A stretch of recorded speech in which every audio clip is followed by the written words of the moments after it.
Canvas kayak gini. DB port, misalkan ada kayak kasus tadi MySQL-nya itu error gitu, terpaksa dirubah portnya ke lain. Tinggal diubah aja, misalkan port diubahnya 310 gitu. Tidak kirim, Tinggal diubah kayak gitu. Defaultnya 3306. Kalau nggak ada error, berarti biasa ditaati. Yang kita ubah hanya yang bagian DB database. Nah, misalkan kita pengen bikin database yang namanya TI misalkan. Avan mas, lagi Avan. David Avan. Tunggu. Laravel project misalkan. Laravel project Avan ya bensin ternyata. Iya. Avan Laravel. Kalau misalkan udah kayak gini, ya udah kita tinggal close. DLD. Udah sesimpel itu buat setting database. DLD. Kayak kata coach Adi ya. Coach Adi. Aldi, nomor Aldi. Oke, langkah selanjutnya menjalankan Ini. SQL kita. DLD. Kita buka exam dulu. Nah, kita jalanin yang MySQL. Kalau sudah, yaudah kita close aja. Kalau kalian yang pakai ini ya, kalau misalkan ada yang pakai PHP admin juga bisa di start yang Apache. Paci. Oke, cukup di situ untuk konfigurasi database di dalam project Laravel. Nah, sekarang kita masuk ke migration. Balik. Masnya siapa?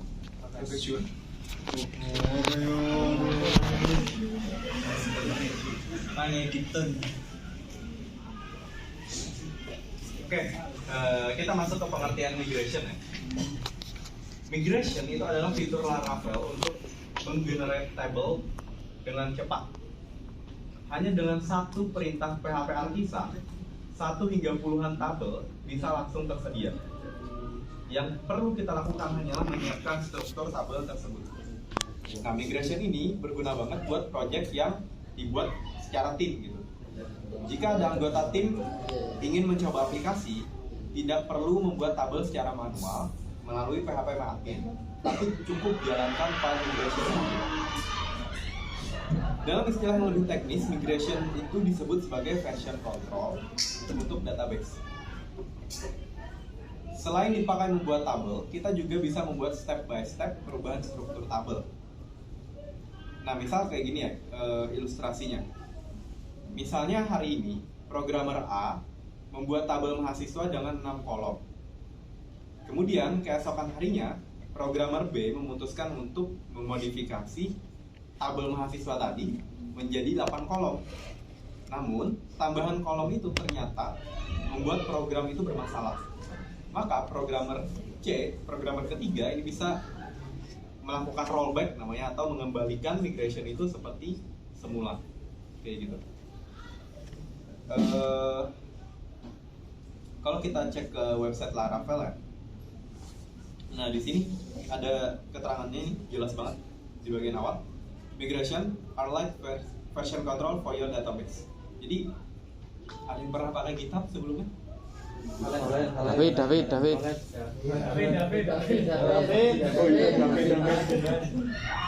coba cek ya.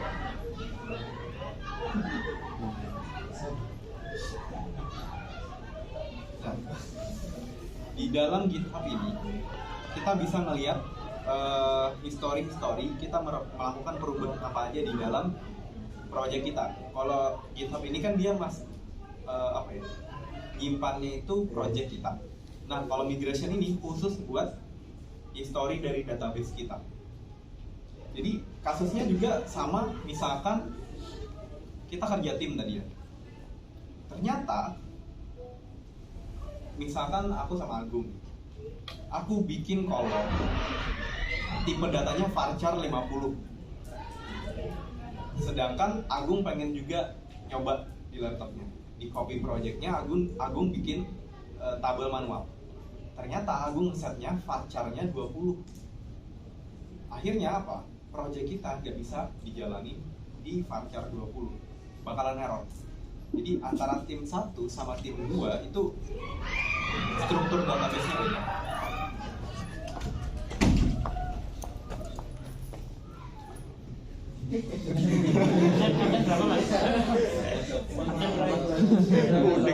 Kurangi masa tahanan. Lima. Sangat sopan, kurangi masa tahanan. Bebaskan. Fungsi dari migration itu seperti itu. Oke. Nah, di sini ada file migration bawaan Laravel. Kalau kita cek file migration itu lokasinya ada di folder database migrations. Kemudian ini file di dalamnya nanti migration punya kita. Ini ada 4 bawaan ya yang punyanya Laravel. Nanti kasusnya, kalau kenyataannya project teman-teman itu bisa migrationnya puluhan bahkan ratusan. Contoh kayak gini. Kalau misalkan kita lihat di project yang udah jadi ya, nah file migrationnya bisa jadi nanti lebih banyak atau lebih dikit. Jadi tiap file migration ini mewakili satu perubahan yang terjadi pada database atau tabel kita. Satu perubahan yang terjadi pada satu tabel. Ya, kayak gitu. Oke, kita skip dulu, lanjut lagi. Setiap file migration, nah di sini dipakai untuk membuat satu tabel. Artinya 4 file migration ini akan membuat 4 buah tabel ke dalam database. Nah, uniknya di sini nama file migration ini diawali dengan timestamp, yaitu waktu kapan file migration itu dibuat. Contoh di sini kan ada 2014, 10, 12. Berarti dibikinnya adalah tahun 2014, bulan Oktober, tanggal 12. Ya, 12 Oktober 2014. Kemudian setelah timestamp ini kan ada 0000 gini ya. Itu adalah termasuk apa ya? Termasuk, coba kita cek. Oh, ini masih termasuk timestamp ya. Ini adalah jamnya. Berarti ini dibikinnya adalah tahun 2022, bulan 5, tanggal 1, jam 2 siang. Ya, cara bacanya kayak gitu. Nah, kemudian setelah timestamp tersebut, ini ada nama tabel. Nama tabelnya apa? Jadi, misalkan di dalam migration itu kita memodifikasi untuk membuat satu tabel. Berarti namanya adalah create underscore nama tabel. Kemudian underscore di belakangnya tabel. Kayak gitu. Oke, kalau misalkan masih bingung, kita lanjut dulu. Nah, keperluan untuk membuat nama tabel dalam bentuk jamak. Jadi usahakan ya kalau misalkan kita bikin nama tabel itu jangan menggunakan bahasa Indonesia, tapi bahasa Inggris. Misal tabel produk gitu ya, jangan kalian tulis produk, tapi kayak pakai bahasa Inggris, tambahin S di belakang. Jadi jamak kayak gitu. Kemudian user gitu ya, jangan user atau pengguna, tapi users, tambahin S di belakang. Itu contoh best practice-nya seperti itu. Nanti itu bakalan kepake kalau misalkan sudah masuk materi ke Eloquent. Oke. Nah, coba kita lihat salah satu filenya katanya. Kita coba close users. Nah, isi dari file migration itu kayak gini. Ada function up, ada function down.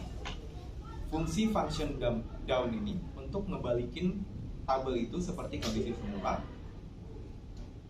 Fungsi function up ini adalah untuk melakukan up, mengisi apa yang ingin dilakukan dalam migration tersebut gitu. Contoh di sini up-nya ini kan create ya. Otomatis berarti down-nya itu menghapus. Jadi selalu berkebalikan antara up sama down. Ini run the migration, ini yang reverse the migration. Di sini ada yang namanya skema. Jadi kita bisa create, ini nama tabelnya. Ini adalah kolom-kolomnya. Jadi ini ada kolom ID, ada kolom nama, ada kolom email, email verified at, password, dan remember token sama timestamp. Ini bawaan dari Laravel. Oke, kita lanjut dulu. Ini masih teori doang.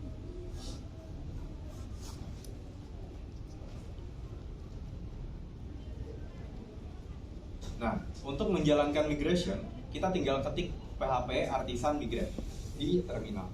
Kita coba ya. PHP Artisan Migrate. Nah, kalau misalkan ada error kayak gini, berarti database-nya belum ada. Coba kita cek di localhost.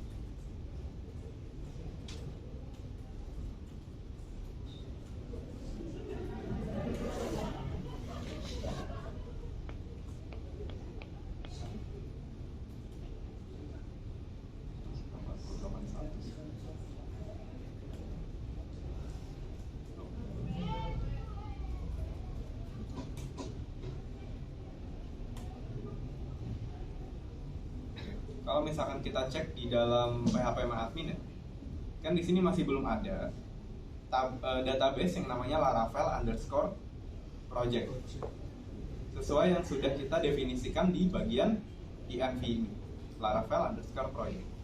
Nah, kalau keluar kayak gini, kita bisa ketik langsung yes, maka migrationnya udah dijalani.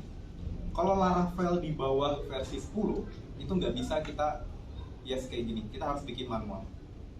Nah, kalau Laravel 10 sudah dibikinin biar kita langsung nggak perlu kita nyentuh PHP MyAdmin gitu.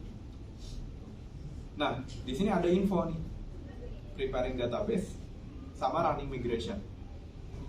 Setiap file yang ada di dalam folder migration ini akan dijalani. Ini kan contohnya ada 4 ya, ada juga 4 file di sini. Statusnya berhasil apa? Statusnya berhasil adalah tulisan hijau done gitu. Oke gitu. Kalau misalkan kita coba jalanin lagi PHP Artisan Migrate, yang keluar adalah nothing to migrate. Kenapa? Karena database ini sudah ada. Kayak gitu. Oke, ini silahkan nanti dibaca di modul ya. Kalau misalkan ada error, silahkan diikuti. Nah, kalau misalkan sudah berhasil kita buat, maka kalau kita refresh di bagian PHP MyAdmin, ini ada project yang namanya Laravel Project. Nah, kayak gini. Tabelnya ada file jobs, migration, password reset token, password access token, users. Ini ada berapa jumlahnya? Ada 5 ya. Sedangkan file migration tadi ada 4. Kenapa kira-kira? Jadi yang dibikin dari migration itu adalah file jobs ini, password reset token, personal access token, sama users. Tabel migration ini dibikinin Laravel secara otomatis dan kita nggak boleh ngetik-ngetik. Jadi history dari migration itu disimpan di sini. Nah, dia udah jalanin file migration apa aja gitu. Isinya kayak gitu. Ini nggak perlu kita dalemin yang bagian sini. Oke. Coba kita lakukan hapus tabel ya. Oke. Misalkan dihapus, di drop. Oke. Dia kehapus. Tapi ketika kita jalanin PHP Artisan Migrate, dia nggak bikin. Karena apa? Laravel nggak tahu kalau kita menghapus tabel tersebut lewat PHP MyAdmin.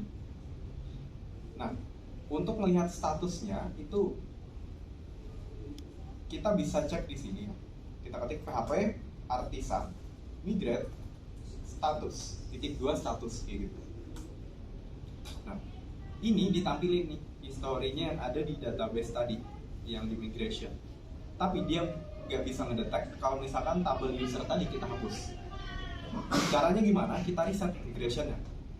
Pakai perintah PHP Artisan Migrate reset. PHP Artisan Migrate reset. Nah, dia bakalan ke reset. Maka ketika kita jalanin PHP Artisan Migrate, dia akan menjalani migrationnya lagi dari awal. Kayak gitu. Nah, caranya ada yang lebih simpel. Caranya adalah PHP Artisan Migrate _2 fresh. Jadi ini kombinasi, dia akan jalanin reset dulu, baru dia akan jalanin Artisan Migrate. Jadi dia langsung kayak gitu. Oke, kita lanjut. Ada migration rollback namanya. Contoh, kita coba jalanin. Kita balik ke PHP Artisan migrate status. Di sini ada nomor batch-nya. Ini batch 1 semua. Kita bisa rollback. Ini kan kita coba ya. PHP Artisan. Perintahnya ada di modul ya. PHP Artisan migrate .2 rollback. Kemudian step-nya berapa? Oke. Artisan migrate rollback step sama dengan 1. Kita enter. Sorry. Ternyata dia hanya menjalankan 1 migration. Kenapa? Karena kita nulisnya adalah stepnya 1. Artinya migration di sini bakal dibalikin. Otomatis kalau kita cek di database personal access token, tabelnya udah nggak ada. Sudah nggak ada. Kalau misalkan kita stepnya 2, kira-kira apa yang terjadi? Bentar, aku coba status. Stepnya adalah migrate rollback step 2. Kira-kira apa yang terjadi? Tabel mana yang hilang? Ini. Kalau misalkan aku jalanin migration rollback step 2, berapa jumlah tabel yang bakalan hilang? Oke, 2 tabel yang hilang. Yang mana tabelnya? Ini kan ada 3 ya. User, password reset, file job, sama personal access token. Ada 4. Yang mana yang hilang? Job sama token atau file job sama password reset. Access token ya. Kita coba jalanin. Ternyata yang dijalanin adalah file job sama password reset token. Kenapa? Yang access token ini dilewati karena statusnya pending. Karena di rollback. Jadi kalau misalkan kita cek di dalam PHP Admin harusnya cuma ada 2 tabel. Kira-kira apa aja? Migration sama user. Ya, migration sama user. Kita cek. Nah, betul. Jadi fungsi rollback, wah, cerah banget ya. Bang. Itu normal. Bentar.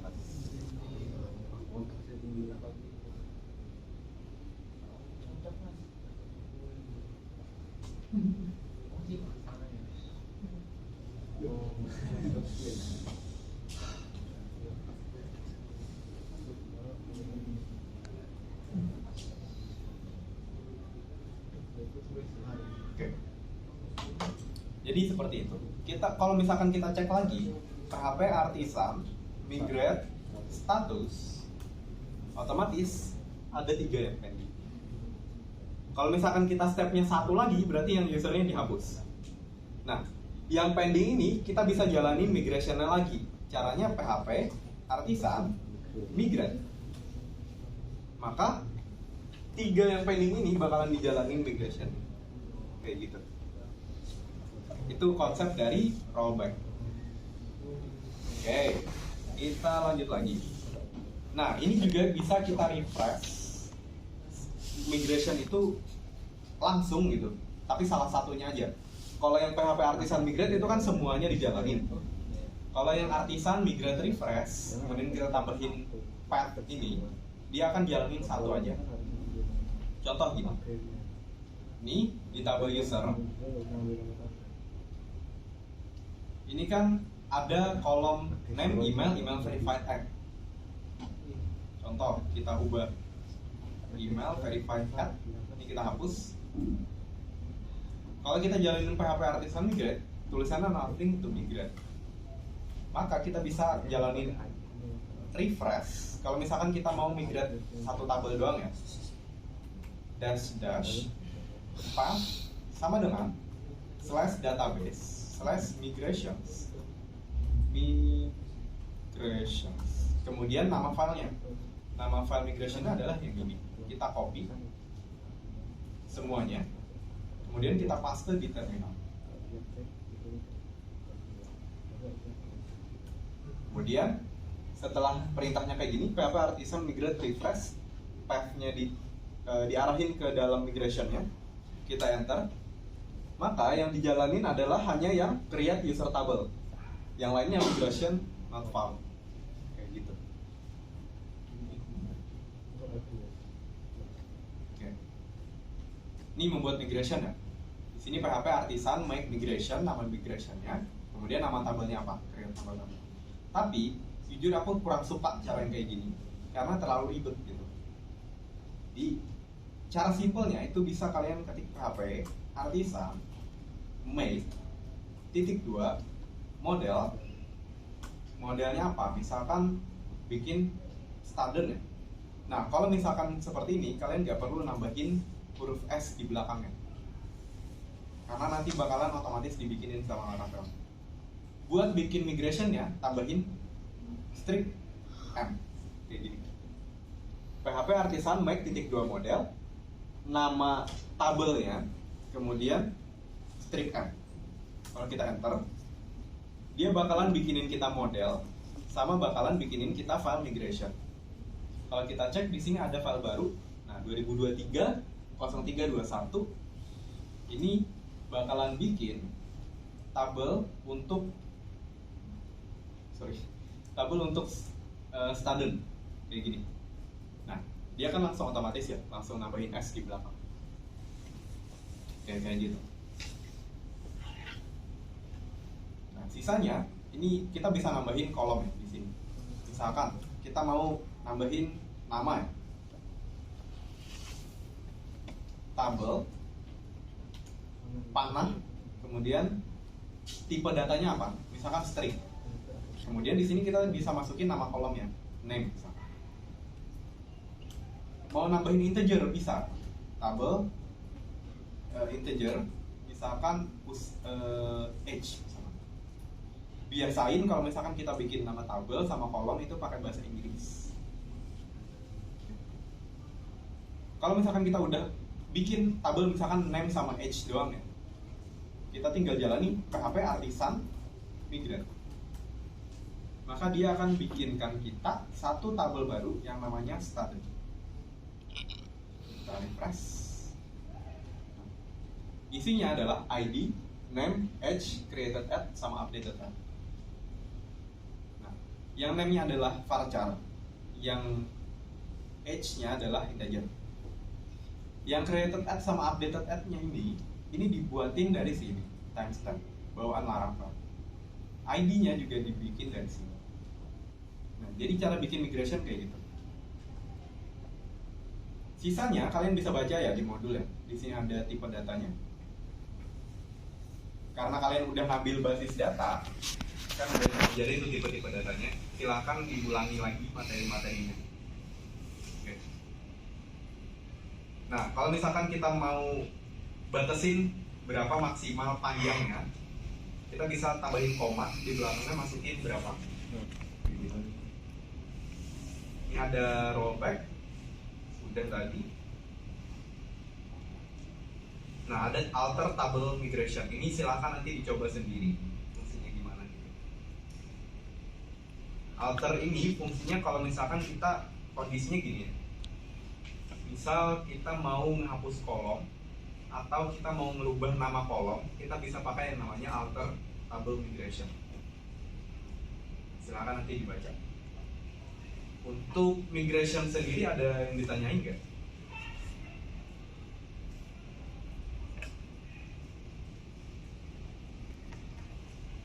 Nggak ada? Serius? Nggak ada? Oke, kalau misalkan nggak ada, kita lanjut dulu. Nanti silahkan dicoba langsung ya di project Laravel. Ini migration ini sudah dibuat biar bisa kodenya di copy paste kayak gini. Jadi ya lebih memudahkan lah kayak gitu. Harusnya, tapi nggak tahu di Google Drive bisa di copy apa enggak. Ntar. Oke, sekarang kita masuk ke bagian manipulasi database-nya. Di dalam Laravel sendiri ini ada 3 metode atau cara yang bisa kita pakai buat modifikasi database. Jadi yang pertama itu ada yang namanya dbFaket, ada query builder, kemudian ada Eloquent ORM. Masing-masing ini punya kelebihan dan kekurangannya masing-masing. Contoh, kita masuk ke dbFaket dulu. Ini singkat aja ya, kita nggak praktekin, nanti silahkan dicoba sendiri. Karena ini ada 4 modul, lumayan panjang. Oke, kita baca pengertian dulu, dbFaket. dbFaket adalah Faket kelas bawaan Laravel yang berisi berbagai metode untuk menjalankan query SQL. Di bagian dbFaket ini bisa juga kita sebut sebagai raw SQL query. Apa? Maksudnya gimana? Jadi query yang kita masukin itu bakal dijalani mentah-mentah sama Laravel. Contoh, kita coba scroll bawah ya, cara pakainya. Nah, contoh gini. Buat nambahin data mahasiswa, kita tinggal pakai fungsi yang namanya db.2.2 insert. Kemudian di dalamnya adalah query SQL. Kan udah ya di basis data kan, insert, into, bla bla bla kayak gitu, update, where dan lain-lain. Tinggal dimasukin query-nya ke dalam situ. Kemudian tinggal dijalani db insert-nya itu untuk menambahkan database. Kemudian untuk mengubah database. Nah, ini ada juga yang namanya prepared statement ya. Prepared statement ini nantinya kita bisa masukin data bentuknya array. Contohnya kayak gini. Caranya tadi sama, db insert, masukin query-nya, tapi ada tambahan di bawahnya itu. Values, titik 2 name, titik 2 nama, itu nanti ngambilnya dari array yang kalian bikin di bawahnya, name, nama, tanggal, IPK, dan lain-lain kayak gitu. Silahkan nanti dicoba. Nah, untuk update, panggil fungsinya adalah db.2.2 update, kemudian masukin query update-nya, update mahasiswa, set, kemudian where, bla bla bla, kayak gitu. Sama juga yang di bagian delete. Untuk select-nya juga db.2 select bintang from mahasiswa. Ini query-nya udah diajarin ya di basis data ya. Masih ingat? Oke, aman. Oke, kita lanjut ya. Ini cara pemakaian dari dbFaket. Kemudian ada juga yang namanya query builder. Nah, kita coba baca dulu. Menjalankan raw query seperti yang kita bahas di dalam bab dbFaket ini tidak umum dilakukan dalam sebuah framework PHP. Biasanya framework menyediakan semacam interface khusus yang penulisannya lebih rapi. Bahkan kita tidak perlu menulis query SQL sama sekali. Jadi kita nggak perlu tuh bikin yang kayak gini. Mana tadi? Insert, into, dan lain-lain. Nggak perlu kita tulis. Karena apa? Laravel sudah punya interface-nya. Salah satu interface tersebut adalah query builder. Nah, query builder ini adalah interface khusus yang disediain Laravel untuk mengakses database. Berbeda dengan raw query di mana kita menulis langsung perintah query SQL, di dalam query builder perintah SQL ini diakses menggunakan method. Artinya kita tidak lagi menulis langsung perintah SQL, tapi hanya memanggil methodnya aja. Nah, keunggulannya adalah lebih rapi dan lebih mudah dibaca. Kelemahannya, kita harus mempelajari nama-nama method yang ada. Cara penggunaannya, menginput data. Seperti ini. Jadi kita inisiasi dulu db.2.2 tabel. Tabelnya di mana? Misalkan tabelnya itu mahasiswa. Kemudian tambahin insert, masukin data array. Nah, ini nggak perlu kan kita nulis query SQL kayak insert, into, update, set, dan lain-lain kayak gitu. Untuk ini insert untuk sekaligus banyak data ya, ini lebih dari satu data. Kemudian ini untuk update. Nah, where-nya pakai kayak gitu methodnya. Tabel, where nama Sari Citra Lestari, update tanggal lahirnya sekian, IPK-nya sekian, updated at-nya sekian. Jadi untuk update-nya kayak gini bentukannya. Untuk delete sama harusnya kita panggil dulu where gitu. Where IPK lebih dari sama dengan 3,4 baru kita panggil fungsi delete. Nah, itu untuk query builder. Apa bedanya query builder sama DB Vacant?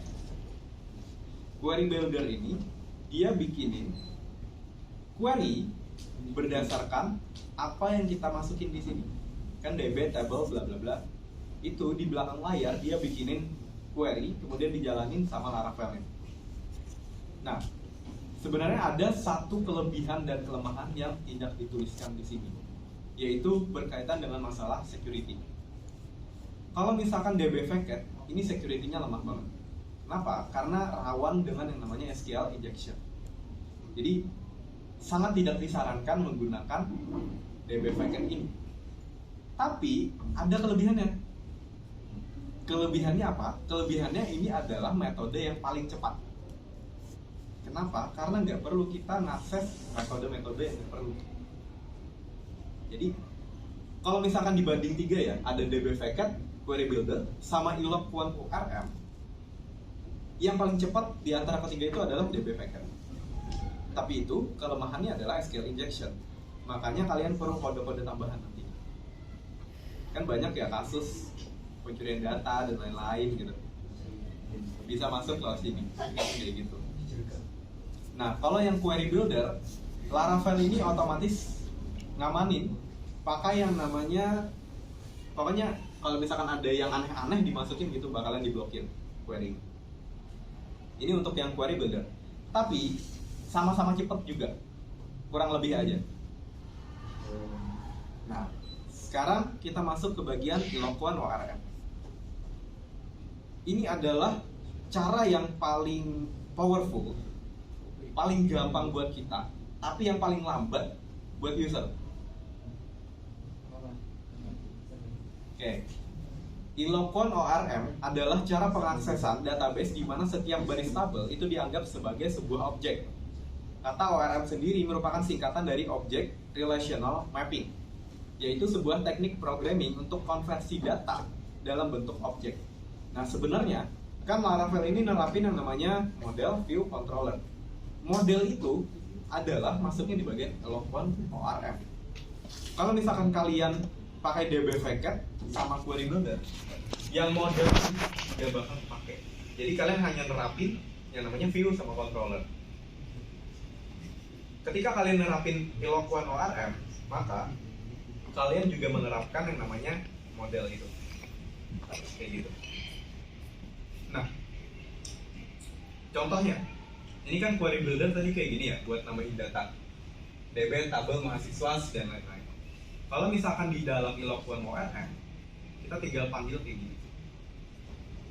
Variabelnya mahasiswa, new mahasiswa, ini nama modelnya, mahasiswa, name-nya berapa, namanya apa, tanggal lahirnya kapan, IPK-nya berapa.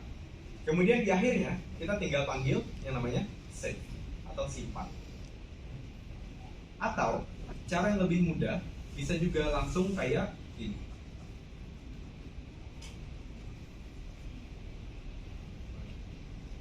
Nah, cara kayak gini juga bisa dipakai. Jadi tabel itu dianggap sebuah, langsung bisa kita panggil dari kode program kita gitu. Dianggap sebuah objek. Mahasiswa, create, datanya, ini nama, tanggal lahir, IPK, dan lain-lain. Udah. Jadi nggak perlu dipanggil function save, udah langsung save otomatis. Kalau yang seperti ini.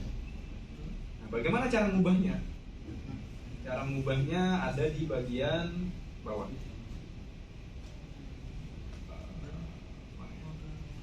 Nih, cara update-nya kayak gini. Kita cari dulu datanya. Mahasiswa where-nya name-nya sekian. Kita ambil data pertama, metodenya first. Kemudian mahasiswa itu kita tinggal ubah tanggal lahir, IPK, kemudian kita save. Simple ya, harusnya mudah dari Eloquent ORM. Nanti silakan kalian coba di bagian keempat modul ini. Mungkin di sini kita tekanin dulu apa sih perbedaannya antara ketiganya. Kalau Eloquent ORM ini adalah metode yang paling lambat. Jadi kalau misalkan datanya gede banget gitu ya, banyak orang yang nggak nyaranin pakai Illusion ORM. Tapi aku sendiri, aku biasanya aku gak terus aku pakai terus Illusion ORM karena ini lebih gampang gitu. Apa ya? Nah di sini ada juga fitur-fitur tambahan kayak soft delete. Maksudnya soft delete ini adalah kita bisa ngapus data, tapi datanya itu nggak dihapus. Ya, Paham gak maksudnya? ya paham. Hapus data tapi datanya itu nggak dihapus. Bisa diadu. Ada recycle bin. Coba kita cek kan. Soft delete. Nah, soft delete ini dia akan nambahin satu kolom di belakang delete at gitu. Jadi kalau misalkan ada isinya, Laravel itu nganggap datanya udah dihapus. Semacam kayak recycler bin-nya gitu. Recycle bin. Recycler bin. Recycler itu keingatan ini. Buat list di aplikasi Android itu namanya recycler view. Gak paham. Udah, kita lanjut dulu di bagian soft delete. Nah, contoh kayak gini, dia akan nambahin kolom deleted at di belakang. Kalau yang nol ini berarti datanya belum dihapus. Kalau yang ada isinya berarti datanya dihapus. Tapi kenyataannya di database datanya nggak dihapus. Nangkep ya maksudnya? Kayak gitu. Simpelnya gini. Ketika kita panggil datanya dari Laravel, Laravel ini bakalan nganggep data ini dihapus. Udah, kayak gitu. Oke. Nah, keuntungannya juga kalau Illusion ini kita bisa ngeset namanya relationship. Jadi kita bisa ngatur relationship database kita. Contoh kayak gini.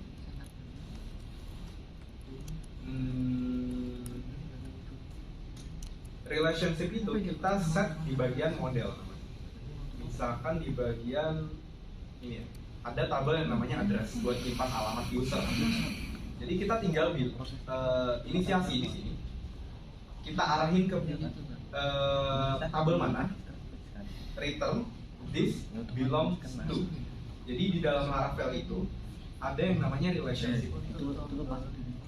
Ingat kan yang kayak masalah one to many, has to many, one to one. Nah, itu bisa kalian atur di dalam Laravel kayak gini. Jadi ketika manggil data, kalian tinggal panggil fungsinya aja, tanpa perlu kalian bikin query yang join gitu. Ada yang masih bingung nggak tentang join gitu? Join, tabel, itu kadang membingungkan di situ, kadang pusing.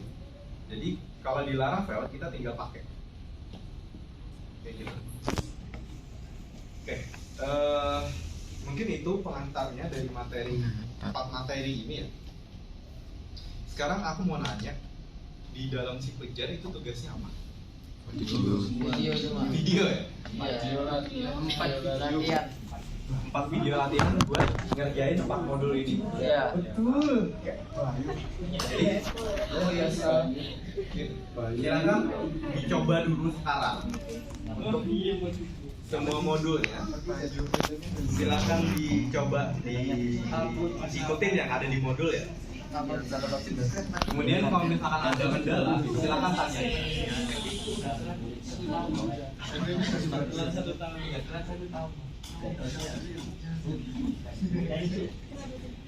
Udah telat. Kita ngulang. Apa proses ada proses nggak kaitan? Saya akan ratain. Kalau misalkan ada kendala, kita bahas bareng-bareng. Jadi memang kayak gitu ya tadi perintahnya. Jadi kita bahas teori aja dulu. Kalau misalkan ada kendala baru kita praktekin. Waduh, terlambat. Karena materinya banyak banget. Deadline-nya seminggu apa 2 minggu? Seminggu ya? 1 tahun. Telat 1 tahun. Oh telat 1 tahun. Iya. Ikutin yang bisa penjara pokoknya. Tenang di udah di. Lanjut di.